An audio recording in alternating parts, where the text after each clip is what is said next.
call runners before I was even able to drive the truck or do anything. I was always one of the most active firefighters. So I don't think I'm going to stop. I think what I like is I would like you said, always been involved and always care and everything, but I would like the buck to stop somewhere else. Yeah. you know? And I look, before I did it, I had no idea. Like, it's easy to criticize or think how you would do it. Before I was in that position, I had no idea what was involved. I thought I did. Yeah. But then once you're in the position, you really learn all the responsibilities and all the things you have to do. And so, you know. And even, were you assistant chief for a while? I started as a lieutenant. I was a lieutenant for, I think, 2 years. Then I moved up to captain for 2 years. And then I served 1 year as a battalion chief. Then I served a year as a deputy chief. So I was really only a battalion chief and a deputy chief for 2 years. And then, boom, I was up to chief. So it was kind of like a quick ascent at the end. Yeah. So I didn't get to enjoy that, like, kind of high up and not have all the responsibility. That wasn't really, like, that long of a time. Well, my assistant chief, who's a little older than I am, he always, when people ask him about being chief, and it's always been his option to run, and I would never run against him. But one day he was telling somebody, he said, it's like Star Trek. He said, Kirk meets more women, but Spock gets shot at less. Yeah. And that's the difference between chief and I know guys that were deputy chiefs, not in our company, but just other fire companies. I know guys that were deputy chiefs for 30, 35 years, and they never wanted to be chief. That's how he is. They said, it's the best job why would I do that? I got the best job. Yeah. You know? You're kind of up there, but you don't have you're not ultimately not all the stress. You know? And I know guys that never aspired to be a chief, and then that for 30, 35 years they were deputy chief. And happy the whole time. Happy the whole Yep. time, because when you're chief, it's up and down and up and down and up and down. Like I said, though, the positives outweigh the negatives, so you wouldn't do it. Oh, absolutely, because that's what keeps you coming back, because it's rewarding. You get to meet some of the best people you'll meet that you wouldn't have met any other way. Right. And you get to see. I think in emergency services in general, despite all the stories that everybody can tell, what always drove me is the instances where I see it bring out the best in people. And you realize that everything isn't always horrible, because that's what we've been tricked into believing. Right. And you just see people that just do amazing jobs, and that's always rewarding. And that hasn't changed. The problem with it is that media allows us to know everything that ever happens multiple times now. So it does look horrible, but back in the old days, I saw an old newspaper article where they were talking about that the number of people getting cut with hand axes on the street had increased. We've always had problems. Right. We just weren't able to report it. Well, that's why I always, not even fire service related. I always think of that from just a media perspective. Like, take any given topic. Is it really worse now than it used to be, or do we just know about it a lot more? Right. And I think a lot of cases, we just hear about it so quickly, and we know everything that happens on the other side of the country right away. So, we think it's worse, but is it really worse?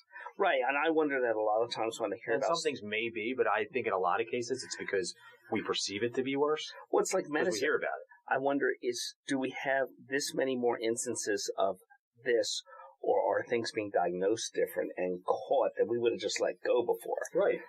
Right. And I just don't think that it's its own kind of horrible. I'm not sugarcoating it, but I don't think it's a billion times worse than it was, because we didn't grow up in some golden age. Technology and all that plays in. It's just amplifying it to technology. We talked about that with the trucks and all. I saw a truck, I won't say the fire company, but they had a new truck and they were showing off. And I actually uttered a phrase I never thought I'd utter. It's like, there are too many lights. Some of them look like, it's Disneyland. It's just like we've gone beyond safety to where it's... it's another thing. Technology. Is it better? Did fire trucks get hit any more back in the 80s when we had a single light on the roof and two rotating beacons on the back? And guys are riding the back step. See, I would love to see those kind of statistics, like because fire trucks are getting hit.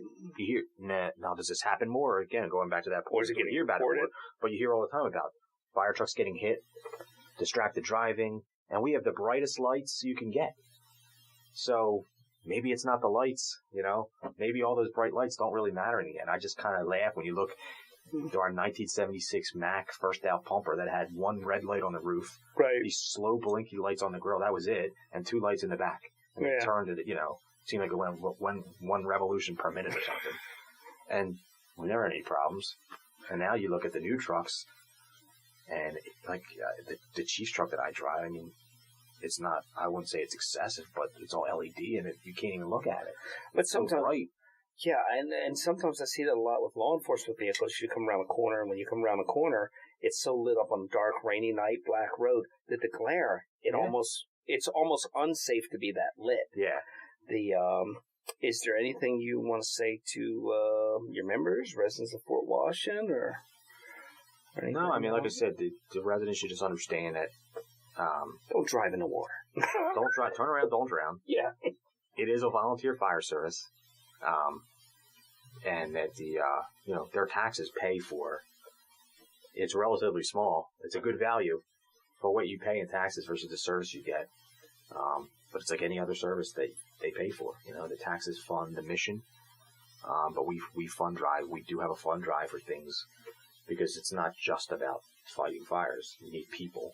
So we use the fund drive money for things like, our awards banquet that we do to recognize the volunteers, things like that are important, because if we don't have the volunteers, then what good is it? You can have all the shiny trucks in the world, the best gear, but if there's nobody to ride the trucks and put the gear on, what good is it? Right. So there's a couple aspects of it. So it's a business. Yeah, it is a business, and I always say we supply the labor, or we provide the labor, and the township provides the equipment. Well, when people think volunteers work for nothing, they don't. They just don't work for money.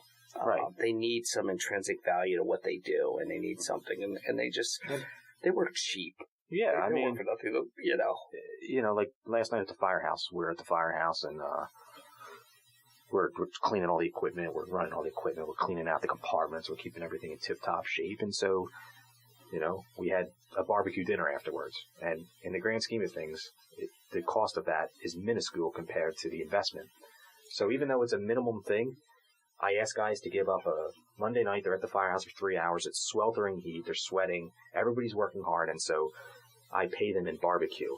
Right. And to me, that's a great value. And it's frustrating when you have somebody in the community who's grumpy and just sees that snapshot and says, "Oh, you're right." And somebody might question that. Say, What? Why do you need to do that? Yeah. Why am I paying for? Why am I paying for them to eat barbecue like kings every night of the week?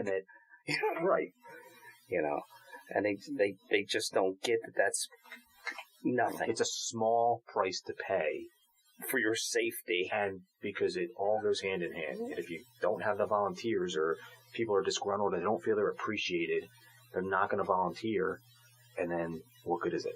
Exactly. So you have to treat people right to keep them. Because I'm not paying them. Right. They're not getting a paycheck. Right. Different carrots, different sticks. Everybody has different motivations, but at the end of the day, people want to be treated right. Yeah. Well, thank you again. Thank you. And good talking to you finally. Yeah, it was good.